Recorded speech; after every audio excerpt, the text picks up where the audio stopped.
अमरीकी फ़ौजी मुझे एक छोटे से गुसल खाने में ले गए, लेकिन मैं नहा न सका। मेरा जिस्म और हाथ पाँव इस तशद्दुद की वजह से लर्ज रहे थे, जो कि मुझे दिन में और हेलीकॉप्टर के सफ़र के दौरान सहना पड़ा था। मैं ख़ुद को मफलूज महसूस कर रहा था और मेरे बाजू और टांगें बेहिस हो चुके थे।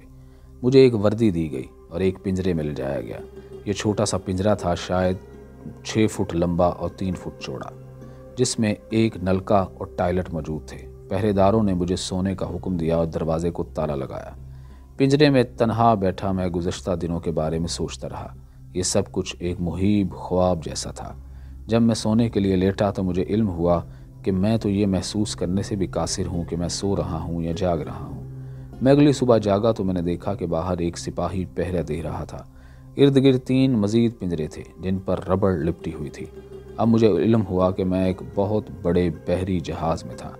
इन जहाज़ों में से एक जो पाकिस्तानी साहिल से अफ़गानिस्तान के ख़िलाफ़ जंग में इस्तेमाल किए जा रहे थे। मुझे यकीन था कि ये इन जहाज़ों में से एक था जिनसे अफ़गानिस्तान पर मिसाइल दागे गए थे।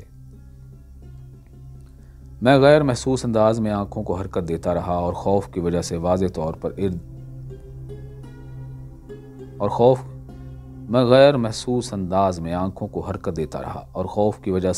तौर पर इधर उधर देखने की जुर्रत न कर पाया।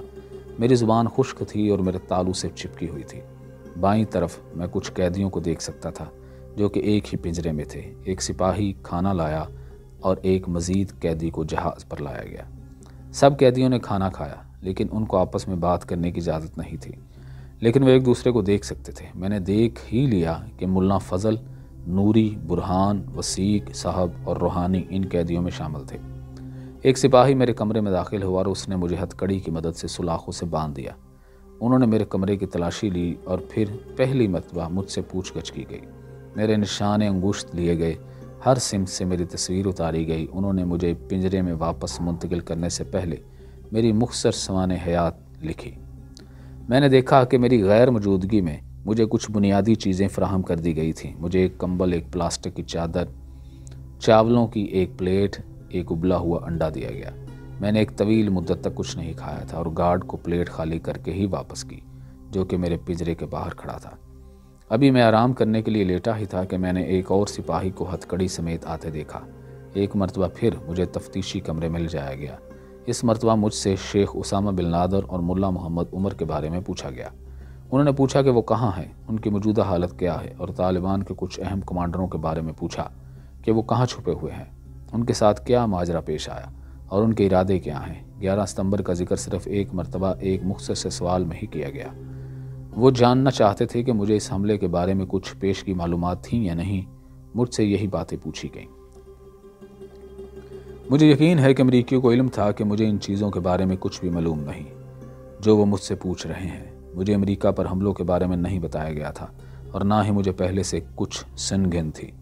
लेकिन जैसे ही ये सब कुछ मेरे साथ पेश आया, वैसे ही हज़ारों दूसरे अफराद को बदनाम किया गया, गिरफ़्तार किया गया और किसी भी अदालती कार्रवाई या सबूत के बगैर इस इल्ज़ाम पर मार डाला गया कि वो इस हमले में शरीक थे या उसके ज़िम्मेदार। जहाज़ पर मुझे ये ख्याल आया कि मैं अपने दोस्तों और अहले खाना को दोबारा कभी नहीं देख पाऊँगा। उनको कभी इल्म नहीं होगा कि मुझ पर क्या गुजरी। किसी को भी इतना मायूस नहीं होना चाहिए, ख़ास तौर पर एक मुसलमान को। लेकिन मुझे सोवियत यूनियन का अफ़गानिस्तान पर हमला और उसका बर्ताव याद था। मैंने उन 60,000 अफ़गानों की तकदीर के बारे में सोचा जिनको ये सोवियत अफरीयत खा गया था। वो हमेशा के लिए गुम हो गए थे, कोई ज़िंदा वापस न पलटा और किसी शख्स को भी उनके बारे में कुछ इल्म न था। पहली मरतबा मैंने वो महसूस किया जो इन लोगों को महसूस हुआ होगा।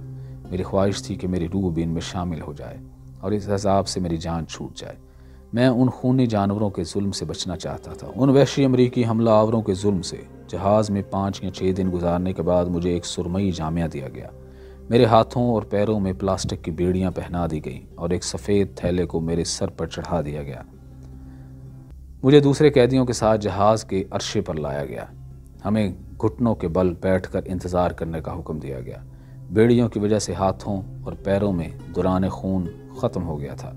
कुछ दूसरे कैदी दर्द करब से कर्राह रहे थे, मगर फ़ौजी उन पर चीख कर इन्हें खामोश होने का कह रहे थे। कई घंटों बाद हमें एक हेलीकॉप्टर में डाल दिया गया और हम अपनी आखिरी मंजिल पर पहुंचने से पहले 3 मरतबा ज़मीन पर उतरे। जब भी हम उतरे तो सिपाही हमें हेलीकॉप्टर से बाहर फेंक देते। हमें घुटनों के बल बैठे या लेटने पर मजबूर किया जाता। जब भी हम में से कोई शिकायत करता या हरकत करता तो हम पर ठुड्डों की बारिश कर दी जाती। हेलीकॉप्टर में हमें फर्श और दीवारों से ऐसी पोजीशन में बांधा जाता जिसे ना तो खड़ा होना कहा जा सकता है और ना ही रकू जैसी हालत में झुकना। ये एक अजाब था जिसकी शिद्दत हर गुजरते लम्हे के साथ ज़्यादा होती जाती।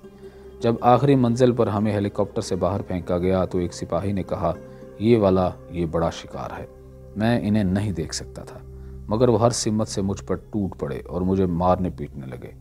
कुछ ने अपनी राइफलें मारी और दूसरों ने मुझे अपने आर्मी वाले बूटों से निशाना बनाया। मेरे कपड़े फाड़ डाले गए और कुछ देर में ही मैं ताज़ा गिरी हुई बर्फ़ पर बरहना पड़ा था। मैंने मार पीट और सर्दी की वजह से अपने हाथों पैरों को बेजान पाया। मेरे गिर्द खड़े सिपाही गाने गा रहे थे और मेरा मजाक उड़ा रहे थे। अमेरिका इंसाफ और अमन का घर है और वह सारी दुनिया में हर एक के लिए अमन और इंसाफ चाहते हैं, वो बार बार कहते थे।